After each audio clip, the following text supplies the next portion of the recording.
Hello, everybody. Welcome to another episode of my podcast. Today's podcast is going to be on cognitive dissonance. And as usual, I'll start this podcast off with a quote. A man that has no conflict is not alive. And that's a quote by Abhijit Naskar. I'm sorry if I butchered his name. It's a little bit hard to pronounce. Um, Cognitive dissonance is one of those type of mental phenomenons that I learned when I was taking my psychology class way long ago in the beginning of my educational career as far as advanced studies. um I was taking a psychology class. It was just intro to psychology, and we there's a lot of interesting things that we were talking about. Psychology is something that interests me because there's a lot of things that happen in our body that our body does automatically that affects the choices that we make, the actions we take, and the things that we do consciously and subconsciously. There's a lot going on up there that people don't really consider from day to day.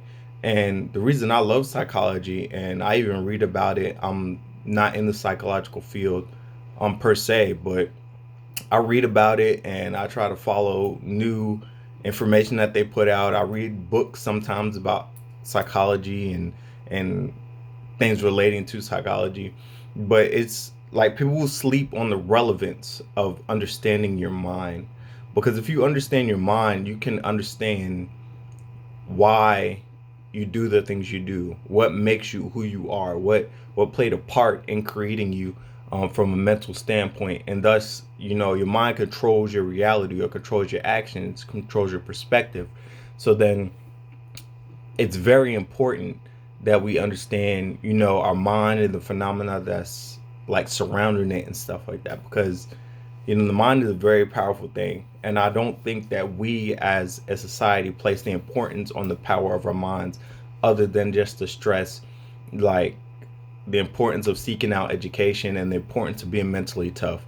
But it goes way beyond that. I mean, that's just touching the surface. That's just the beginning of it. Understanding your mind is crucial to not only your development, but your existence and how you thrive and interact with society, and how you move through life. Cognitive dissonance is just one of those things that just always stood out to me. I never really forgot about it. Even though unfortunately a lot of the things we talked about I have forgotten, but cognitive dissonance for some reason just always stuck into the back of my mind, because it really explains a lot about you, a lot about your interactions with people, and it explained a lot about what I came to understand about myself in the following years after I took this class. I experienced uh, um, a huge event or a huge incident of cognitive dissonance in my life. When I was younger, everything was either this or that. If you did this, you were a bad person.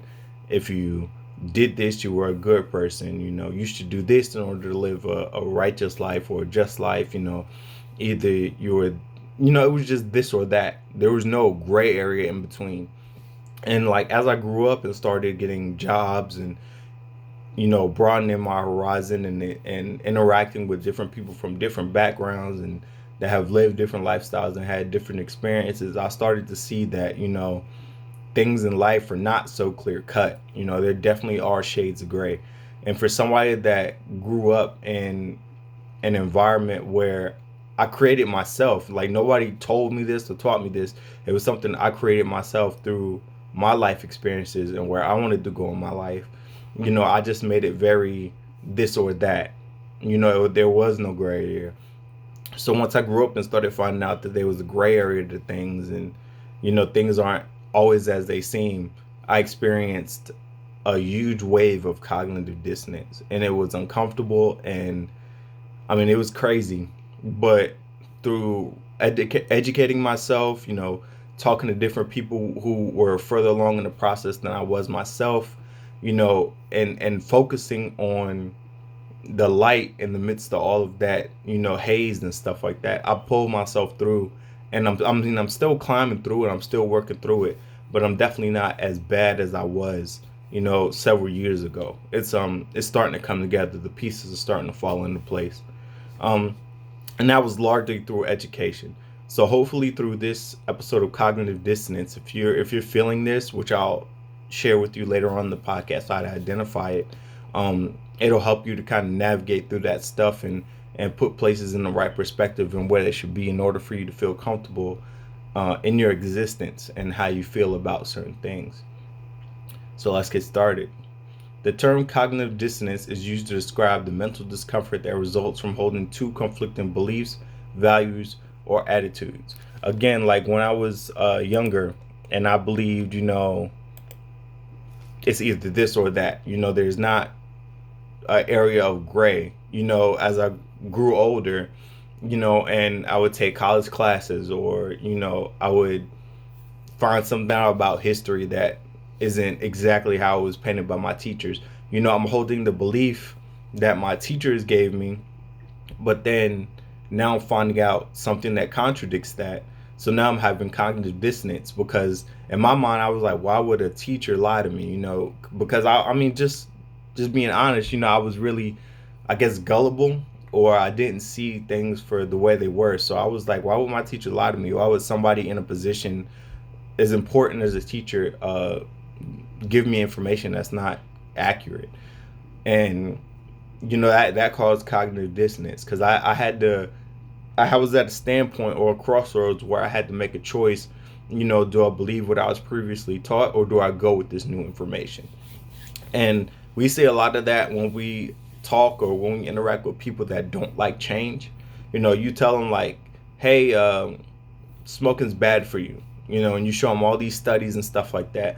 But when they were growing up, there was, Olympic athletes that were smoking at the beginning of a race because back then they believed that it opened up your lungs. So that person still has that mindset that, smoking isn't bad for you because, I mean, they watched athletes do it and they read about athletes doing it and saw pictures of athletes doing it. So they don't want to change, necessarily because, number one, we're creatures of habit. And number two, that cognitive dissonance of, oh, it can't be wrong because, when I was growing up, this was the thing to do. That goes for a lot of things, not just smoking. I just threw that out there because it was the first thing that popped into my mind. But, I mean, that goes with a lot of things. It goes with a lot of things. That resistance to change could be a form of cognitive dissonance. People tend to seek consistency in their attitudes and perceptions. So this conflict causes feelings of uneasiness and discomfort. I can definitely speak to that firsthand. When you're experiencing cognitive dissonance and it feels like your world or the foundation of what you've built your existence upon is being shattered, is a very uncomfortable feeling. You kind of feel like you're in the middle of an ocean and you have no direction. Like basically you don't know which way you want to go. Because you don't know what's up, what's down, what's left, what's right. You're just confused, because for me, it was the new information, like I told you, with my teachers, and I didn't know, like, to move forward with the information or to just hold what I had and just keep that comfort that I had in knowing that information as opposed to learning new information. But that comfort came back as I learned new information, as I got more comfortable in the things that I was reading and the people I was speaking to and the stuff that I was researching. That comfort level came back that yes, I'm doing the right thing and that I'm believing the right thing because this information substantiates that claim or that assertion that somebody's making. Now, you have to find your truth. You know what I'm saying? My truth is not your truth. There is a truth that is out there that is indisputable that, this person and that person will have to believe. But throughout life, a lot of people create their own truths based on their own existence. Like some people grow up and they say life is tough. That's the truth that they had to face because their existence was very tough. Maybe they had stuff they were going through as a child, things they experienced at home that you can't relate to. And then you might talk to somebody on the flip side of the coin that says, man, life is great. Life has been easy. They've been born to a wealthy family. They've been to the best schools. They haven't really experienced what you're experiencing. So it's about finding and creating your truth. And once you find to create that truth, being comfortable in the fact that that truth belongs to you and that you believe it for the reasons you believe it. Cognitive dissonance can be particularly strong if disparities exist between their beliefs and behaviors, sometimes which involves something that is central to their sense of self. Again, the thing that shook me was kind of my moral compass, because again, it was very, it was based in definite. So if you do this, you're a bad person. It was that simple. Um, just a bunch of zeros and ones. Like there was no variation in it.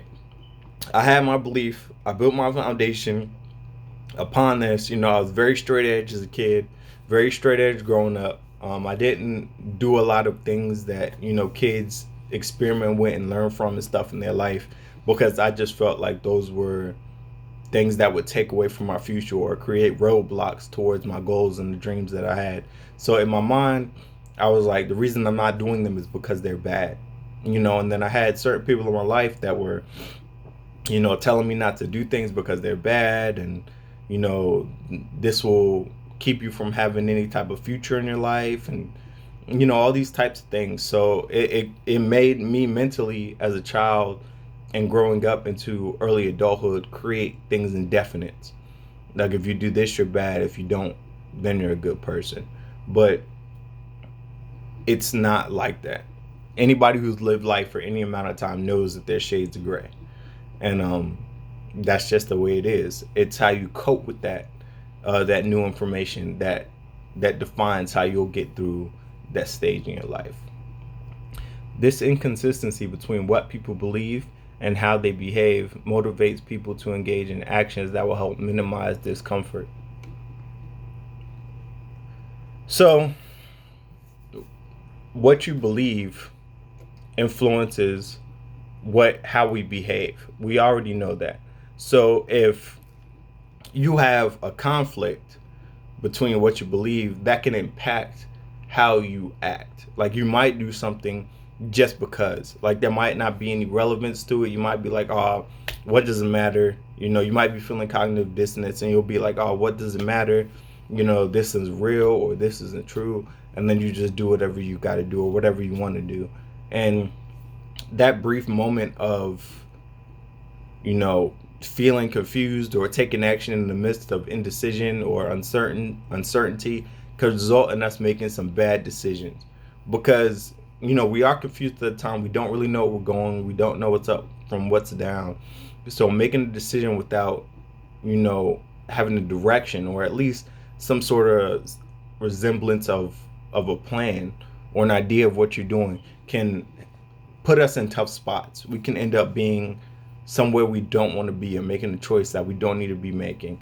And it's all because we don't understand what's going on at this point in time. We're confused. We might be, have a lot of bad influences around us.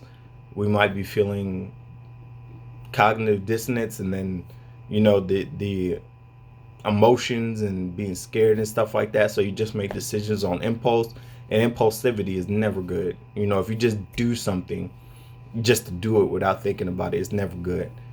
We want to try to make as rational decisions as we possibly can. And rationality comes through understanding, which is why we're talking about cognitive dissonance. It's just a little more understanding you can have about your brain. Again, this is just touching the surface. This is not as deep as conversation on cognitive dissonance can go, because my psychology textbook was huge and this chapter was huge. So I would encourage you to do some more research, do a little bit of diving. This is just something to get you thinking about cognitive dissonance. Some of the ways that people attempt to relieve this tension are by rejecting, explaining away, or avoiding new information. This is basically your typical responses. So when somebody tells you something new that goes against the foundation that you've established, of the information that you believe is real, and thus helped you to build the person that you are, pretty much people react by explaining it away. Or the only reason you're saying that is because of this, or that's not true, it's just put in this light, or the media makes everything up, or whatever. You explained it away. Avoiding the new information, you're just like, well, that's not for me. or it doesn't apply to me, or what I'm doing, or how I live. Just avoiding new information. It's out there, but you're not interested in seeking it out and learning it. And then rejecting. You just reject it altogether. Like, no, that's not true. I'm not gonna believe that. That's the three typical responses. And basically, like I said, that's the resistance to change. We see that a lot in people that are like, man, I don't want to change. I'm not going to change. And usually these are the three kind of principles or things that are in the background that are responsible for that type of behavior, for the resistance to change. Everyone at one point or another experiences cognitive dissonance to some degree. However, that doesn't make it easy to identify. Everybody has experienced cognitive dissonance. You may not have known you were at the time or the name for it specifically, but all of us have experienced cognitive dissonance. There's so many different examples. It would be hard for me to just throw one out there. But basically, if you grew up feeling one thing or being told one thing, or creating a foundation based on your beliefs through your experience in life, and that is the foundation you built your life on, and then you go out into the real world, you talk to people, interact with people, experience different things, see different things, actually achieve your goals, and then you see that the grass isn't always green on the other side, then you'll experience cognitive dissonance. One thing I will say, this is an example I'll throw out there: the military. So the military is awesome. It was a fun experience. I would do it again. It was awesome. It really was awesome. It was one of the best times of my life thus far. But I did experience cognitive dissonance when I went into the military. There is a whole nother side of the military. Excuse me. There's a whole nother side of the military that you experience and can only experience after being in the military. And the experience varies based on your amount of time. So some people have good experiences when they go in and they stay forever. Some people have bad experiences and they get out. Some people just suck it up and go through it. And however long you've been in the military, you go through the ranks, you rise through the ranks, you see different things and experience different things. And I'm not saying they're all good, and I'm not saying they're all bad, but a lot of things are different. It's just something that it's hard to explain unless you've been through it, or you go through it, and it's very, very different. It's very admirable to serve in the military. It's one of the greatest sacrifices I feel that a person can make, in their life, but it's definitely different. It's not for everyone. There is a shock factor, and I'm not just talking about boot camp. Some of the causes of cognitive dissonance are forced compliance, new information, or making hard decisions. So forced compliance, that's something you'll see in the military. Like, people don't believe that they should do this or that, or this may not be the course or action they would take in normal life, but in the military, it's forced compliance, so you have to do it. That can cause cognitive dissonance. New information, which is what we've been talking about this whole podcast. Basically, you've received information that goes against everything you've learned, you've experienced in life to this point, thus far, and that creates a sense of cognitive dissonance, being uncomfortable, unsettled about yourself and maybe the decisions you're making. And then lastly are decisions. Making those tough decisions, those forks in the road that you have to choose to go left or right, based on new information, or getting to a point and seeing that things are not as though you thought they were. And it's important to recognize this, because if you recognize that you're at this point in your life, or you're feeling these type of things, or you're seeing these things, it might help you to navigate through your cognitive dissonance a little bit better, instead of, like we talked about, being impulsive. And then we can make the best decisions, for our lives at that point in time, because we understand ourselves and know our bodies better. Some signs that what you are feeling might be related to cognitive dissonance includes feeling uncomfortable before doing something or making a decision, Again, that's what we talked about with the 3 causes of cognitive dissonance. Feeling uncomfortable before doing something or making I'm sorry, we already did that one. Trying to justify or rationalize the decision that you've made or an action that you've taken. You again, being in the military, you might have to do something, that you don't want to do, which happens sometimes in the military, and then you have to justify it to yourself. Like, man, the reason I did that is because I'm in the military, or whatever. Anything to settle that conflict in your body of, hey, you're doing something you don't want to do, and that exists. It's not fair to the military for me to say that. That was just an example that I put out there, but that exists everywhere in life. If you go to your job, you're going to do things you don't want to do, maybe to a lesser extent or even to a greater extent, depending on your job. But you may be placed in a spot where you're going to have to do things you don't want to do. And life in general, you're going to have to do things you don't want to do. And then a common way to quiet that voice in the back of our head is to try to explain it away. Like, hey, I just did that because of this, or, I'm a good person. I wouldn't have done that unless it wasn't for this thing that happened in my life. So, it's normal, but we just got to understand why we do things. Feeling embarrassed or ashamed about something you've done and trying to hide your actions from others. We've all been there, doing something that you're not so proud of, that isn't typically you, that you've done just because of the situation or circumstance, that maybe you felt cognitive dissonance, and in the midst of the brain fog that you experienced at that time, you made a decision out of impulsivity, and that resulted in you taking an action that you're not proud of, and you feel ashamed of it, so you try to hide it from people, hide it from your family, hide it from your friends. If you're an influencer or somebody with power, you try to hide it from your audience. Experience guilt or regret about something you've done in the past. Again, that ties into the one we were just previously talking about. Guilt in reference to something that you've done in the midst of that mental fog that you feel that exists during cognitive dissonance. And lastly, doing things because of social pressure or fear of missing out, even if it wasn't something you wanted to do. This is the best example I can use to sum this one up is basically like what we do when we're younger, like teenagers, early adulthood.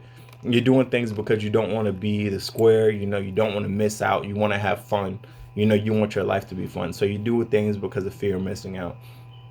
But then, depending on what the thing is and how it, clashes with the foundation that you have created for your life thus far, it can be a domino effect leading to regrets, hiding things from your family and being embarrassed about what you did. And now living in the era of, social media, everything is recorded. So, when I was growing up, which really wasn't that long ago, I say it like I'm ancient, but when I was growing up, you could do things and have experiences in life and stuff like that, and it wasn't all on camera. Now everything is on camera. You fight, it's on camera. You play a prank, it's on camera. You do anything, it's on camera. And that takes away a lot of ability for people to make mistakes and them to just be forgotten or only remembered by the people that were there, which means that we have to be even more cognizant of the choices that we make. And when we're younger, impulsivity is kind of the go-to. Well, at least it was for me at certain points in my time. I was just impulsive, like, hey, it's fun, I'm gonna do it, or hey, I just want to do it. It was just impulsivity. Smarter and wiser now, and that's what the goal is. We just want to be smarter and wiser. We want to grow and we want to mature. And the way to grow, mature, and move through life more effectively and fluently is through education and knowing yourself and learning yourself.